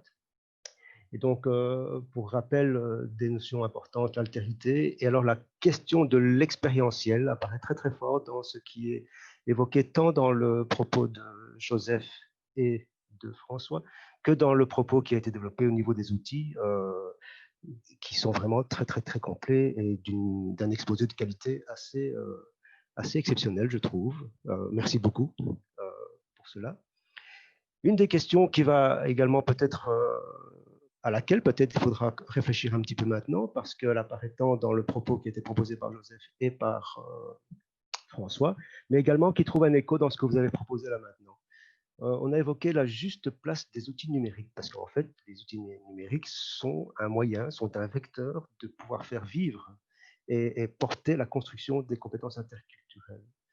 Et donc, ça veut dire quoi, la juste mesure des outils numériques? Et alors, comment faire pour ne pas sombrer dans quelque chose de l'ordre de la surexploitation ou peut-être d'être dans une forme d'activisme mécanique lié un petit peu à l'usage de ces outils, parce que ça fonctionne bien. Martin a évoqué le fait que, entre le nord et le sud, et suivant les contextes, Chantal l'a évoqué également, il y a quelque chose qui peut ou pas s'organiser, parce que la technologie, elle a ses forces, mais elle a aussi des terrains plus vulnérables sur lesquels elle ne peut pas s'exprimer. Et donc, peut-être, ça met en évidence l'importance de ce que Joseph et François évoquaient en début de propos, cette question du présentiel. En fait, dans l'interculturel, le corps parle beaucoup plus que le reste. Le vécu, le ressenti du présentiel de l'autre apparaît et s'exprime beaucoup plus que le reste. Comment faire en sorte que cet outil ne soit pas quelque chose qui va préserver, de ne pas perdre de vue cette dimension corporelle et de ne pas éluder finalement la question de la vraie rencontre qui a été évoquée dans l'ensemble des outils que vous avez proposés. Puis peut-être une dernière chose, ce vécu présentiel, enfin ce vécu sur le terrain, en fait, une des questions qui apparaît, il semblerait, dans ce que vous évoquez, ça apparaît également dans le chat, concrètement, comment ça se vit sur le terrain. C'est-à-dire qu'on accompagne à distance les personnes. Tous ici, nous savons que, je vais être tout à fait simpliste là maintenant, hein. Vous connaissez le dicton qui dit « loin des yeux, loin du cœur ». Or, nos étudiants qui se trouvent à l'autre bout du monde sont des étudiants qui ont besoin de pouvoir identifier un ancrage affectif. Hein. Cyrulnik parlait d'une pierre d'achoppement, et je peux imaginer ça. Quel est l'ancrage sur lequel je peux me fixer, et au départ duquel je peux commencer dans une situation sécurisée, développer des postures sécures pour aller à la rencontre de l'autre. Comment ça se vit sur le contexte? Je crois que c'est quelque chose que les gens qui nous écoutent aujourd'hui aimeraient pouvoir rencontrer. Ça, c'est la première petite synthèse. Alors, dans le chat, il y a d'abord 3 questions auxquelles peut-être je vais vous inviter à répondre. Et je pense qu'Altaï Manchao, il est déjà sollicité maintenant, en fait. Bien sûr, libre à toi de décider si oui ou non tu interviens maintenant. Sabrina, est-ce que tu peux m'aider? Sabrina, es-tu là? Oui, voilà, j'ai retrouvé mes questions. La première question, je pense que Martin, tu as commencé à y répondre. C'était la dimension plutôt technique, comment accéder à l'ensemble de ces outils et comment faire en sorte que ça bénéficie au plus grand nombre. quelqu'un a fait remarquer, vous avez répondu, peut-être qu'il faudra peut-être un petit peu développer, et c'est Joseph qui en a parlé en premier, je pense, cette question et également Karina, cette question de l'interculturalité, elle ne se vit pas que là-bas, dans les pays où on va à la rencontre de la culture, mais également ici, à Bruxelles, à Paris, à Liège, à Montréal, partout. Donc, cette dimension interculturelle, elle existe. Joseph, tu évoquais ça. Ce n'est pas uniquement ici, c'est ici et là-bas. Et puis, une dernière question. Non, je viendrai avec les autres questions après, peut-être. Commençons par ça. Hein. Et Sabrina et moi, derrière, on est là, on va checker le reste des questions. Je pense que le premier qui pourrait réagir, il me semble que c'est François et Joseph, parce que on interpelle quand même beaucoup cette dimension de l'interculturalité ici et là-bas, et on retrouve ça dans le propos de Karina. Oui, moi je veux bien un peu parler de ça et parler aussi de l'aspect concret. C'est les deux points qui me semblent qui pourraient apporter quelque chose d'un peu différent. C'est notamment le fait qu'au début, c'était un projet qui était fait pour concernant les stages internationaux, et ça a été ce projet-là, et c'était l'objectif qu'on visait. Mais une chose a été claire, c'est que de plus en plus que le projet avançait, on s'est rendu compte que ce qu'on mettait au point comme outil, là, c'était intéressant pour les étudiants qui passent en stages internationaux, mais c'est aussi intéressant pour les étudiants qui ne partent pas. Et nous, on était très sensibles à ça à Bruxelles, puisque vous savez qu'on a une ville très interculturelle, c'est une des capitales mondiales où on va passer le plus de nationalités, le plus de langues différentes, comme ça pour une petite population qui n'est que d'1,3 million habitants. Donc il y a vraiment une très grande diversité. On s'est vraiment rendu compte que ces outils étaient utiles. Donc oui, comme je mettais dans le chat, importance de l'interculturel à l'international, mais aussi dans le local. Alors, j'ai vu la petite boutade, est-ce que ça devient un marketing, l'interculturalité? Ben non, c'est pas marketing, c'est effectivement un bain dans lequel on est. C'est pas un produit à vendre, c'est une réalité à vivre. Et les outils qu'on développe aident peut-être à vivre cette interculturalité. Et peut-être que pour vous donner une réponse très concrète, j'avais suggéré à Martin qu'on puisse peut-être montrer une ou l'autre vidéo d'étudiants, parce que ça faisait partie des questions aussi, de nous dire mais concrètement, qu'est-ce qu'ils ont fait des étudiants, qu'est-ce qu'on voit qu'ils ont fait. Alors, on n'avait pas la possibilité, bien sûr, de vous ouvrir tous les dossiers d'étudiants, etc. Ça, c'est ingérable ici en webinaire, mais on s'était mis une ou deux petites vidéos de côté. Martin, est-ce que tu pourrais me dire si ça te semble projetable? Je crois qu'on a notamment une vidéo d'une étudiante belge, si je me souviens bien, et d'une étudiante québécoise. C'est ça qu'on a en magasin. On a surtout une étudiante belge dont on a une vidéo qui dure 5 minutes. Est-ce que j'en monte un court extrait, une partie? Un court extrait, alors. Un court extrait, c'est possible parce que je pense qu'elle parle du dilemme éthique et concrètement, peut-être ça peut rejoindre ce que François dit là maintenant. Donc, je lance le début de la vidéo, puis tu me feras signe, Yazid, pour l'arrêter. Ah.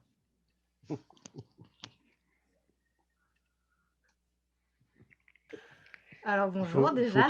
Donc oui, je suis partie au Vietnam il y a 2 ans, donc de septembre à décembre 2018. Alors pour répondre à la question, donc oui. C'était quoi la question? Ça, je pense que cette expérience m'a aidée La dans question, ces c'était est-ce que les outils l'ont aidé? donc dans l'interculturalité, la rencontre à l'autre. Ce stage, c'est surtout le stage qui m'a permis de favoriser ces compétences-là. Mais je pense que le projet ELIS en a contribué aussi. Par exemple, grâce au projet ELIS, quand je suis arrivée au Vietnam, donc mon premier jour quand l'avion a atterri, grâce à ce projet-là, il y avait des gens qui m'attendaient à l'aéroport. Et donc, du coup, dès mon premier jour, dès le jour d'arrivée, j'ai pu aller à la rencontre de l'autre, chose que je n'aurais pas eue si je n'avais pas fait partie du projet ELIS. Donc, grâce à ce projet-là, le premier repas, je ne l'ai pas passé toute seule. Je l'ai passé avec quelqu'un qui avait pris du temps et qui m'avait dit « Ah, mais moi j'ai le temps, je veux bien manger avec toi. » Et en plus, elle avait des connaissances un peu en français. Et donc, du coup, ma première soirée, elle s'est super bien passée et on m'a fait visiter toute la ville le premier soir et c'était vraiment un chouette souvenir. En fait, moi, avant de participer, voilà, et alors là, il faut avancer, je pense, à plus ou moins 2 minutes 32. Ce qui est intéressant dans ce que vient de dire l'étudiante, en fait, c'est cette question de la première rencontre, elle est fondamentale. Tout à l'heure, j'évoquais la pierre d'achoppement. Qu'est-ce qui fait qu'ici et maintenant, je me sens en sécurité et je me sens dans l'envie et le désir de développer des postures sécures pour découvrir un contexte, rappelez-vous, qui est par définition toujours hostile. Quand c'est la première fois que je m'y rends, tous les contextes sont généralement hostiles. Pas parce qu'ils sont méchants, mais parce que je ne les connais pas, je ne les maîtrise pas, et donc je dois les apprendre, les apprivoiser. Et donc ici, à 2 minutes 31, je pense qu'elle parle du dilemme éthique. Et je pense que s'il y a des étudiants qui me regardent et qui vont partir, alors là, bien sûr qu'il y aura des dilemmes éthiques, bien sûr qu'il y aura des moments où on va être un peu perdu et on va se dire, zut, c'est parce que moi j'ai appris, c'est parce que j'ai l'habitude de voir qu'est-ce qui se passe maintenant, comment je dois réagir au mieux par rapport au pays dans lequel je suis, parce qu'on a toujours ce côté de, on va dans un pays qui a une autre culture que la nôtre, qui a une autre façon de voir les choses. Et c'est important, à mon sens, de ne pas venir avec, entre guillemets, ses gros sabots et de dire, bah, moi, j'ai appris comme ça, donc ça doit se passer comme ça. Ça, c'est les dilemmes éthiques. Et ce qui est le plus important, c'est qu'on se rende compte que bah, il y a notre vision des choses qui peut évoluer. Il y a aussi l'ouverture à l'autre. Il y a aussi le moyen d'en discuter et de voir, ben voilà, moi je pense comme ça et toi tu penses comment et comment on peut justement que moi je me sens pas mal dans cette pratique et que toi non plus. Et donc là, on va à la rencontre, on va dans un truc qui est très intéressant, c'est un peu le compromis et l'adaptation. Mais je pense que le compromis et l'adaptation ne doit pas se faire que par nous, mais par l'autre aussi. Et donc, du coup, le dilemme éthique, c'est quelque chose qui, je pense, nous suit, et pas que quand on voyage, qui nous suit toute notre expérience professionnelle, même Personnel. intime.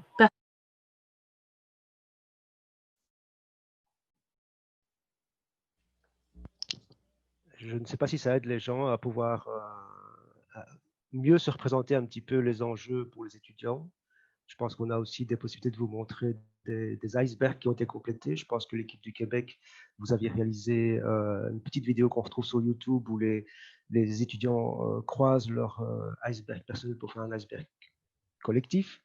On a des icebergs présentés par des étudiants vietnamiens, français et belges, par exemple, où on voit très clairement, voilà, c'est celui-là. Ça, c'est assez intéressant. Et donc, comme disait tout à l'heure, je ne sais plus qui, je pense que c'est Chantal qui a parlé de l'iceberg. Hein. On voyait très clairement la distinction, tiens, quelle est mon origine, qui je suis. Marie-Hélène, tu as très clairement insisté sur le fait qu'il fallait préparer cet iceberg avant de partir, parce que ce qui est important, c'est de savoir qui je suis avant de partir. Est-ce que je suis au clair avec ce que je suis avant de partir? Est-ce que je suis en accord avec ce que je suis avant de partir? C'est ce qu'on appelle la congruence, je pense. Et donc, ça, c'était important de faire ce travail, qui parfois n'est pas simple, parce que les étudiants sont très clairement dans une perspective de dire oui, mais vous me demandez de faire quelque chose, et ils ont l'impression de pouvoir de se revisiter. Là-dessus, non, je me tais parce que moi, j'anime, c'est vous qui devez répondre. Pardon.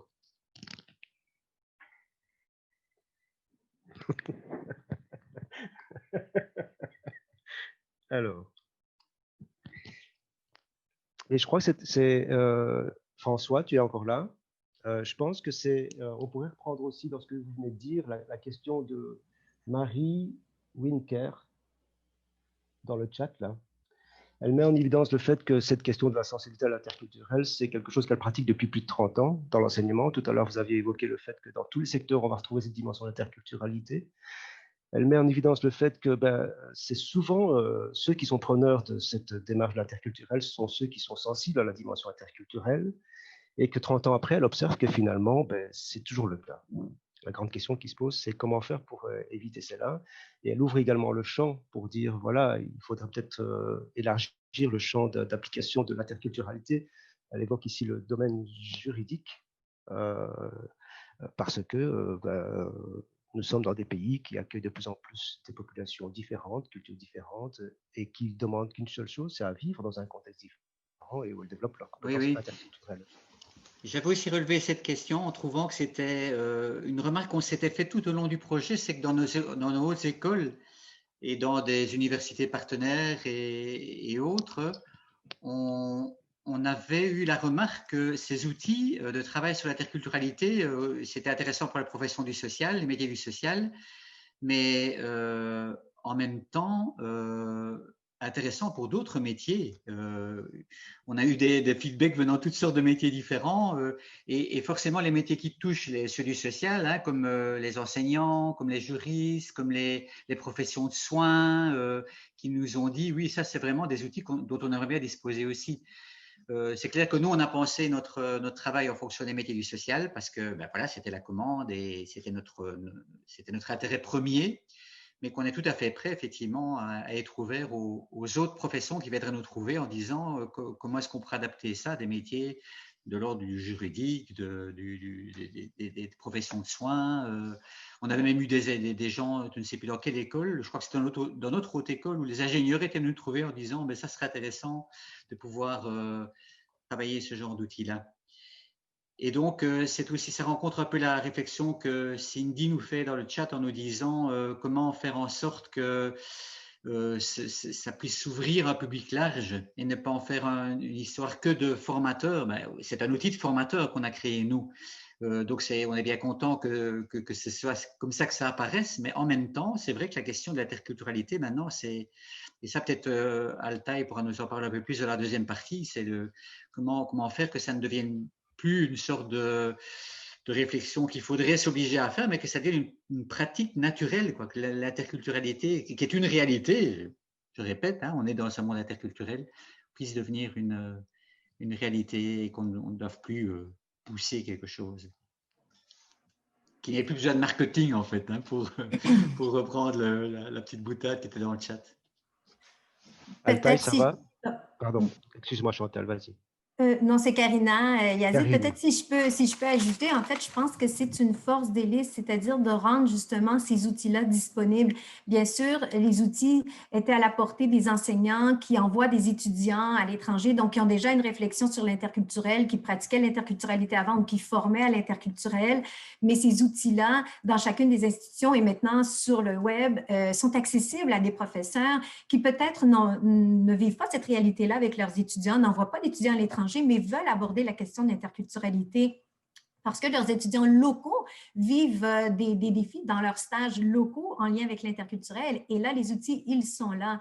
Et c'est possible il y a des instructions, donc c'est possible donc ces outils-là font en sorte que c'est beaucoup plus, on élargit l'ouverture aux outils interculturels pour que les enseignants, les formateurs se les approprient également. Donc, même dans notre institution, nous, Cégep Marie-Victorin, on veut faire en sorte que ces outils-là soient disponibles à tous. Si les professeurs ont des questions ou s'ils veulent aborder quelque chose, il y a quelqu'un, je peux aller les rencontrer, leur parler des outils qu'ils pourront utiliser, eux, avec leurs étudiants dans leurs cours. Donc, ça permet de rendre disponible, en fait, cette possibilité-là. Donc, ça élargit, évidemment, les possibilités de formation. Et si tu me permets, Karina, j'ajouterais aussi en lien avec Marie dans le chat qui parle de l'interculturel qui n'est pas que dans l'international, mais aussi dans le local. Bien sûr, dans le cadre de la présentation présente, on présente l'utilisation et la création des outils ELIS qui ont été pensés dans le contexte de stages internationaux parce que l'idée était de développer des outils qui seraient utiles à distance. Toutefois, évidemment que tout le contenu, tous les outils peuvent être aussi utilisés dans une formation à l'interculturel local. Et entre autres, moi, je l'ai fait au Cégep de Joliette dans le cadre d'un projet c'est un projet d'étudiants qui avait à intervenir auprès de la communauté Atikamekw, qui est la communauté autochtone, qui est la plus près de Joliette. Et donc, j'ai utilisé les outils d'ELIS pour développer une formation que j'ai bien sûr adaptée, mais dans toute la réflexion, que ce soit sur les préjugés, les stéréotypes, qui s'appliquaient tout à fait. On n'a pas besoin que ces outils-là n'ont pas à être absolument utilisés dans un contexte international, mais peuvent l'être parce qu'ils ont été pensés pour ce faire, mais ils peuvent évidemment être utilisés aussi à la base pour aider les étudiants à développer leurs compétences interculturelles, donc chez nous, bien sûr. Merci Chantal, Karina. Altaï, éventuellement, soit tu te réserves pour tout à l'heure, ou si tu veux déjà maintenant un petit peu réagir, tu te réserves pour tout à l'heure, c'est parfait. Est-ce qu'il y a encore des questions? Moi, j'aurais bien aimé que quelqu'un lève la main pour dire j'ai une question à poser de vive voix. C'est juste mon plaisir personnel, parce que je suis dans la communication. Vous avez remarqué, hein, je suis un peu bavard. Pas besoin de le dire, ça. Yazid, en attendant que la main se lève, moi j'ai noté une question toute Voilà, nouvelle qui est merci. arrivée là. Ne serait-il pas intéressant non, c'est pas ça. C'est est-ce que vous sensibilisez les étudiants à mettre leurs propres limites? Ça, je trouve que c'était une belle question. Ben voilà, et c'est Kathleen qui apparaît. Est-ce que Kathleen, tu veux un peu développer cette… Oui. Bonjour Kathleen. Oui, bonjour à tous. En tout cas, merci parce que c'est clair qu'ici, c'est un outil qui est vraiment très, très intéressant. Et donc, moi, je prépare aussi les étudiants qui partent notamment à l'étranger, donc souvent en stage hors Europe. Mais j'avoue que c'est dans un contexte, enfin, ce sont des étudiants qui vont partir en soins infirmiers et sages-femmes. Et donc, ils sont souvent confrontés quand même à des pratiques professionnelles très différentes en fonction du contexte où ils se trouvent. Mais voilà, je trouve important quand même de dire à nos étudiants qu'ils ne sont pas obligés de tout accepter et de garder leurs propres pratiques. C'est pas parce que, voilà, souvent en Asie, on a des pratiques vraiment très différentes de chez nous, je parle en Belgique. Il faut que les étudiants le sachent avant de partir parce que souvent ils sont complètement perdus et ils ne savent pas réagir quand voilà, cette situation leur tombe dessus. Donc, je voulais juste voilà, témoigner de ça et voir un peu comment vous préparez vos étudiants. Je pourrais répondre tout à fait. Nous, on a vécu quelque chose de semblable avec certains étudiants qui avaient l'impression, en fait, de devoir un peu comme un caméléon complètement perdre ses couleurs pour s'adapter.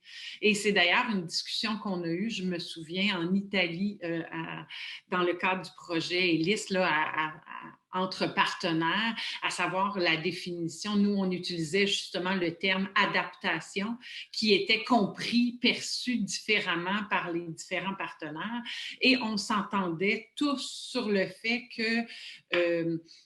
qu'il y avait, qu'on devait aider nos étudiants à comprendre l'importance d'un ajustement interculturel sans en perdre ses couleurs et que cet échange-là devait se faire à part égale. Donc, dans un partage de vision, dans un partage de façon de faire qui était respectueux, mais qui ne voulait surtout pas dire ne pas respecter ses propres valeurs, ses propres visions, méthodes.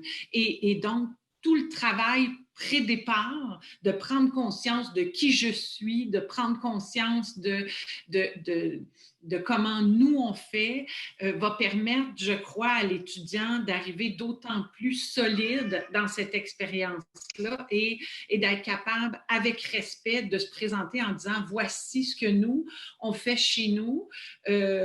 Et vous faites quoi? Et comment on peut ensemble trouver une espèce de juste milieu qui conviendra donc aux deux parties pour ensemble cheminer, ensemble faire une différence. Donc oui, je trouve personnellement très pertinent. Merci Chantal. Je vais vous proposer quand même de faire une petite pause. Ouais. Hein? Je voulais juste ajouter quelque chose là-dessus, oui. sur cette dimension. Je ne serai pas long, excuse-moi. Important quand même de signaler que la question de l'interculturalité se pose dans la rencontre. Et qui dit rencontre, souvent, quand même fait référence à deux personnes qui acceptent de laisser une partie, en tout cas, de leur propre identité pour aller vers l'autre.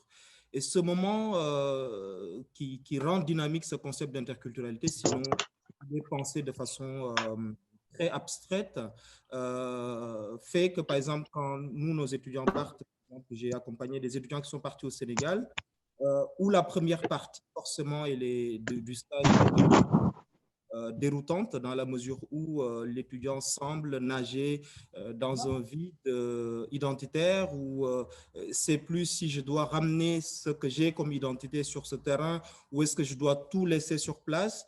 Nous, on insiste sur ce côté, comme Chantal l'a dit, de s'adapter certes, mais en quand même garder une partie de son identité qu'il fera travailler tout au long de l'expérience. Bien que nous, dans nos systèmes, la question de l'intégration tient beaucoup compte de la dimension territoriale. Par exemple, les réfugiés qui rentrent sur le territoire européen ont une injonction d'intégration qui est presque à la limite, mais c'est discutable au niveau théorique, d'abandonner une identité, d'épouser une nouvelle identité. Or, la question de l'interculturalité, elle est pensée dans le respect de l'identité de l'autre qui vient sur le territoire, tout en lui ouvrant des portes d'intégration par un apprentissage de l'identité culturelle qu'il trouve sur place. Et je pense que c'est tout l'enjeu de ce concept d'ailleurs, pour le déplacer d'un côté abstrait très conceptuel à vraiment une dynamique de pratique qu'on pourrait retrouver dans tout secteur d'activité. Merci. Merci Joseph. Je vous propose, sans ménagement, de faire une pause, comme ça chacun peut respirer. Marie-Hélène, je vous la parle juste après. Alors, où es-tu Marie-Hélène? Marie-Hélène a disparu. Elle levait la main, mais je ne la vois plus. Je suis là. Est-ce que tu m'entends, Yazid? Oui. Oui. C'était seulement pour répondre à une question dans le chat où on demandait si on pouvait avoir les coordonnées. Elles sont toutes à la fin du PowerPoint qui a été mis dans le chat, autant en français qu'en anglais.